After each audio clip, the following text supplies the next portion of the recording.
السلام علیکم میرے دینی بہن بھائیوں، آج میں موضوع لے کر آئی ہوں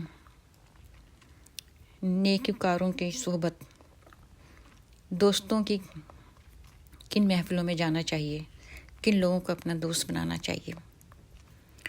اللہ رب العزت قرآن پاک میں فرماتا ہے وَكُونُوا مَعَ الصَّادِقِينَ۔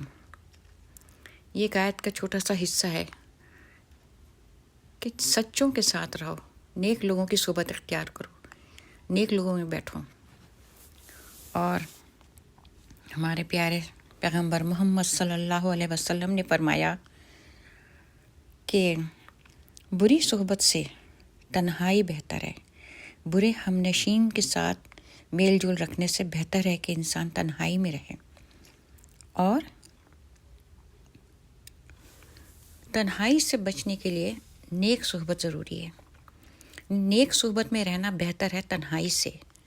تنہائی کوئی اچھی چیز نہیں ہے، تنہا رہنے کے لیے کو منع کیا گیا ہے۔ تنہا رہنے سے دوسرا جو ہے شیطان آپ کا دوست بن جاتا ہے، آپ کا ساتھی بن جاتا ہے، آپ کا دماغ الٹی سیدھی باتیں سوچتا ہے۔ اس لیے اللہ رب العزت بھی فرماتا ہے کہ نیکوں کی صحبت اختیار کرو، اور محمد صلی اللہ علیہ وسلم نے بھی فرمایا کہ اچھے لوگوں کی ہمنشینی اختیار کرو، اچھے لوگوں میں بیٹھو۔ لیکن آج کل کیا ہے، ہم نے اچھے لوگوں کو کیا سمجھ لیا، اب برے کو کیا سمجھتے ہیں ہم نے تو اچھے برے کی تفریق ہی ختم کر دی ہے۔ اب ہمارے ہاتھ میں ایک انٹرنیٹ ہے، موبائل ہے، اور ہم اپنی مرضی سے اس میں جو کچھ ڈھونڈتے ہیں، جو کچھ دیکھتے ہیں، بس سارا دن اسی میں لگے رہتے ہیں۔ اس سے پہلے کہ ایک ایسا وقت آئے کہ ایک شخص دوسرے شخص کی شکل دیکھنا پسند نہ کرے، اپنے بچوں کی تربیت کریں، اپنے بچوں کو سنبھالیں، اور خود بھی اس بات کو سوچیں کہ ہمیں کون سا راستہ اختیار کرنا چاہیے۔ آخر اللہ تعالیٰ کا جو حکم ہے نیک صحبت اختیار کرو، اس کے پیچھے کیا بات ہے؟ آپ نیک لوگوں میں رہیں گے تو اچھی باتیں سیکھیں گے، اچھی بات لرن کر کے اٹھیں گے۔ اور صرف یہ سوچ لینا کہ آپ ہم کو سب کچھ آتا ہے، یوٹیوب میں دیکھ کر، فیس بک میں پڑھ کے، سینکڑوں جو ہیں ایپس ہیں جس میں آپ کو بے شمار چیزیں مل رہی ہیں، نالجیبل ریسرچ ہے، دنیا بھر کے سچے جھوٹے، آپ کو کچھ نہیں پتا ہے سچ ہے کہ جھوٹ ہے۔ اب تو ایسا ہو گیا ہے کہ نیوز کو آپ کہہ ہی نہیں سکتے یہ سچ بات ہے کہ نہیں۔ ایک ہی بات کو 100 آدمی مختلف طریقے سے بیان کر رہے ہیں، آپ کس پہ یقین کریں گے؟ حدیث رسول بھی ہے کہ قرب قیامت کے قریب جو ہے سچ اور جھوٹ کی تفریق ختم ہو جائے گی، یہاں تک کہ لوگ سچے کو جھوٹا، جھوٹے کو سچا سمجھیں گے۔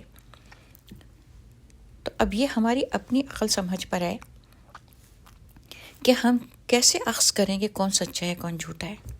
اپنی زبان سے تو کوئی بھی نہیں کہے گا نا کہ میں سچا آدمی ہوں یا میں جھوٹا ہوں۔ ہم اپنے رویوں سے ظاہر کرتے ہیں، اپنے اخلاق سے ظاہر کرتے ہیں، ہماری بود و باش، ہمارے بات کرنے کا طریقہ، ہمارا طرز فکر، ہماری سوچ، ہماری گفتگو جو زبان سے نکل رہی ہے، اس سے ہمیں اندازہ ہوتا ہے۔ تو آپ ایسی محفل اختیار کریں جس میں اللہ رسول کی باتیں ہوں اور زندگی گزارنے کے طریقے سکھائے جائیں۔ اللہ رسول کی بات کا مطلب یہ نہیں ہے کہ آپ دنیا کو چھوڑ دیں۔ ایسے موقع پہ جھٹ سے کوئی نہ کوئی یہ کہتا ہے کہ کیا دنیا چھوڑ دیں؟ ہمیں تو ایک ہاتھ میں دنیا، ایک ہاتھ میں دین لے کے چلنا ہے۔ یہ عجیب محاورہ لوگوں نے بنا لیا ہے کہ ایک ہاتھ میں دین، ایک ہاتھ میں دنیا۔ مطلب یہ ہے کہ آپ ایک طرف نماز پڑھیں، روزہ رکھیں، قرآن پڑھیں، عبادت کریں، زکوٰۃ دیں، صدقہ دیں، سب کچھ احکام کے مطابق ہو، اور دوسرے ہاتھ میں جو دنیا ہے نا، اس میں آپ رشوت بھی لیں، آپ اس میں سود بھی لیں، آپ اس میں جھوٹ بھی بولیں، آپ اس میں بے ایمانی بھی کریں، آپ اس میں لوگوں کا دل بھی دکھائیں، لوگوں کی غیبت بھی کریں، لوگوں کی برائیاں بھی کریں، یہ سب بھی جائز ہے۔ اس کو آپ لوگ دنیا کہتے ہیں۔ دنیا یہ نہیں ہے، ہمیں دنیا دین دونوں لے کے اس طرح چلنا ہے کہ دنیا جو ہے ہماری دین کے تابع ہو۔ ہم دنیا میں جو بھی عمل کریں، ہم اس میں یہ غور کریں کہ یہ کہیں اس میں اللہ رسول کی نافرمانی تو نہیں ہو رہی ہے، ہماری زبان سے ایسی بات تو نہیں نکل رہی جس کو ہمارے فرشتے جھوٹ لکھ دیں اور ہمارا شمار جھوٹوں میں لوح محفوظ پہ جھوٹا لکھ دیا جائے. جھوٹ سے اللہ تعالیٰ سخت نفرت کرتا ہے. اپنی شہرت کے لیے، اپنی بڑائی کے لیے، اپنے کو بڑا بنانے کے لیے آپ اپنے منہ سے جو بھی بک بک کر دیں، جو بھی کہہ دیں، جس کو دل چاہا آپ برا کہہ دیں، جس کو دل چاہا آپ اچھا کہہ دیں، کسی کی تعریف کر دی، کسی کی برائی کر دی بغیر سوچے سمجھے. یہ سب جائز نہیں ہے، یہ سب گناہ ہے، یہ سب حرام ہے. یہ چھوٹے گناہ نہیں ہیں. کسی کی غیبت کرنا، کسی کی برائیاں کرنا، کسی کے عیب تلاش کرنا. ذرا غور کریں کہ آخر اللہ تعالیٰ ہم سے کیا چاہتا ہے، ہمیں کس بات کا حکم دیتا ہے. سب سے بڑی چیز ہے انسان کے اعلیٰ اخلاق، عقائد کے بعد. جب آپ نے ایک یقین پختہ کر لیا کہ اللہ ایک ہے اور محمد صلی اللہ علیہ وسلم اس کے آخری پیغمبر ہیں، ان کے بعد کوئی پیغمبر نہیں آئے گا، اور آپ کا ایمان فرشتوں پر ہے، آپ کا انعام، آپ کا یقین جو ہے اللہ تعالیٰ کی بھیجی ہوئی تمام کتابوں پر ہے، تمام پیغمبروں پہ ہے، تو اس کے بعد دوسری سیڑھی کیا ہے؟ اس کے بعد دوسری سیڑھی جو ہے نا اعلیٰ اخلاق ہے. بہترین انسان وہ جو ہے جس کے اخلاق سب سے اعلیٰ ہوں. اور اعلیٰ اخلاق کسے کہتے ہیں؟ اعلیٰ اخلاق یہ ہے کہ آپ جھوٹ نہیں بولتے ہوں. اعلیٰ اخلاق یہ ہے کہ آپ کسی کا دل نہ دکھاتے ہوں، آپ کسی کو تکلیف نہیں پہنچاتے ہوں. اس کو اعلیٰ اخلاق کہتے ہیں. آپ سب کے حقوق پورے کرتے ہوں، آپ رشوت نہیں لیتے ہوں، آپ بے ایمانی نہیں کرتے ہوں، آپ زور زبردستی نہیں دکھاتے ہوں، آپ صرف ان لوگوں کے پیچھے بھاگتے ہو جو بس آپ کو پسند ہے، آپ کو اس بات سے مطلب نہیں ہے کہ وہ اچھے ہیں یا برے ہیں. ہمیں کوئی اس بات کی ضرورت نہیں ہے کہ ہم 10 جگہ چھان بین کریں. آپ جہاں بیٹھے ہیں، جن لوگوں میں رہتے ہیں، ان میں دیکھیں کہ کون صحیح ہے، کون غلط ہے، اس کی صحبت اختیار کریں، علم حاصل کریں، اور علماء پر بہتان نہ لگائیں. آج کل تو یہ ایک طرح کا فیشن بن گیا ہے کہ ہر شخص دوسرے شخص پر یہ بہتان تراشی کر رہا ہے. بھئی اگر آپ کا فرقہ الگ ہے، آپ کے عقائد الگ ہیں، تو آپ خاموشی اختیار کریں، آپ اپنی بات کریں، اپنی بات کو پہنچائیں. اگر آپ علم رکھتے ہیں، علم والا اور بے علم برابر نہیں ہوتے. یہ اللہ تعالیٰ نے اپنی کتاب میں کہا ہے. جس طرح اندھا اور بینا برابر نہیں ہوتے، اسی طرح علم والا بے علم برابر نہیں ہوتے. ہر شخص کو یہ حق حاصل نہیں ہے کہ اس کا جو دل چاہے قرآن پر اور حدیث پہ بات کرنا شروع کر دے، یہ سوچے سمجھے بغیر کہ اس کا کیا مطلب ہے، اس کی کیا حقیقت ہے. اور جب تک آپ نے کسی سے پڑھا ہو یا نہ پڑھا ہو، سمجھا ہو یا نہ سمجھا ہو، اپنی مرضی سے اپنے نتائج اخذ کرتے رہیں. دین تو محمد صلی اللہ علیہ وسلم نے مکمل کر دیا. دین محمد صلی اللہ علیہ وسلم نے مکمل کر دیا. اب جو کچھ تھا وہ ہمارا جو بھی دین قرآن میں ہے اور حدیث میں ہے اور محمد صلی اللہ علیہ وسلم کی سنتوں میں ہے، تو اس پہ چلیں. اس پہ چل کے آپ کو نیکی کا راستہ ملے گا. اس پہ چل کے آپ سچ بات کو سمجھیں گے. اپنے گھروں میں چھپ کے رہنے سے جو ہے آپ دین کے علمبردار نہیں ہوتے. آپ باہر نکلیں، لوگوں کے کام آئیں، جو ضرورت مند لوگ ہیں ان سے پوچھیں، ان کے مسائل حل کریں. اگر آپ سمجھا سکتے ہیں انہیں سمجھائیں، آپ پڑھا سکتے ہیں انہیں پڑھائیں، آپ جسمانی طور پہ محنت کر سکتے ہیں جسمانی طور پہ کریں، مدد کریں لوگوں کی. اگر آپ یہ کچھ بھی نہیں کر سکتے، آپ اپنے گھر کے اندر کریں. آپ اپنے گھر کے اندر بچوں کو تعلیم دیں.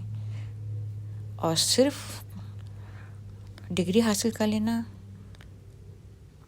پروفیشنل ڈگری لے لی، آپ نے اچھے پیسے کما لیے، یا آپ کے پاس سند ہو گئی، یا آپ حافظ قرآن ہو گئے، یا آپ قاری ہو گئے، یا عالم ہو گئے، کچھ بھی ہو گئے. ان سب کے ساتھ جو سب سے بڑے درجہ چلتا ہے دوسری سیڑھی پر، وہ ہے اعلیٰ اخلاق.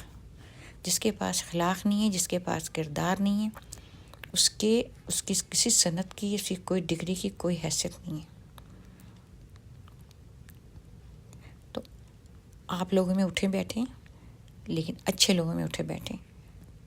اب یہ سوچنا کہ اچھا کون ہے، یہ اللہ تعالیٰ خود آپ کو شعور دے گا. جب آپ صحیح طریقے سے سوچیں گے تو آپ خود سمجھیں گے. آپ کا خود دل اس بات کی گواہی دے گا. لیکن کسی کو برا سمجھ کے یہ کہنا کہ یہ شخص برا ہے، یہ شخص اس میں یہ عیب ہے، اس سے بھی اللہ تعالیٰ سخت ناراض ہوتا ہے. ضروری نہیں جو شخص ظاہری طور پہ ظاہری حلیے میں آپ کو متبع سنت نظر نہیں آ رہا، اس کے اخلاق بھی برے ہوں گے، اس کے اندر بھی کچھ اچھائیاں ہو سکتی ہیں. لیکن آپ کو ایسی صحبت اختیار کرنی ہے جس سے آپ سیکھیں، لرن کریں. آپ کو اس سے مطلب نہیں ہونا چاہیے کہ دوسرا شخص کیا کر رہا ہے. آپ کو صرف اس محفل پہ نظر رکھنی ہے کہ جس محفل میں آپ اٹھتے بیٹھتے ہیں، جس محفل سے منسلک ہیں، وہاں کیا سکھایا جا رہا ہے، وہاں سے آپ کیا لرن کر کے اٹھ رہے ہیں، کیا سیکھ کے اٹھ رہے ہیں. کسی شاعر نے خوب کہا ہے کہ نہ تھی اپنی برائیوں کی جب ہمیں خبر، رہ ڈھونڈتے دوسروں کے عیب و ہنر، پڑی اپنی برائیوں پر جب نظر تو جہاں میں کوئی برا نہ رہا.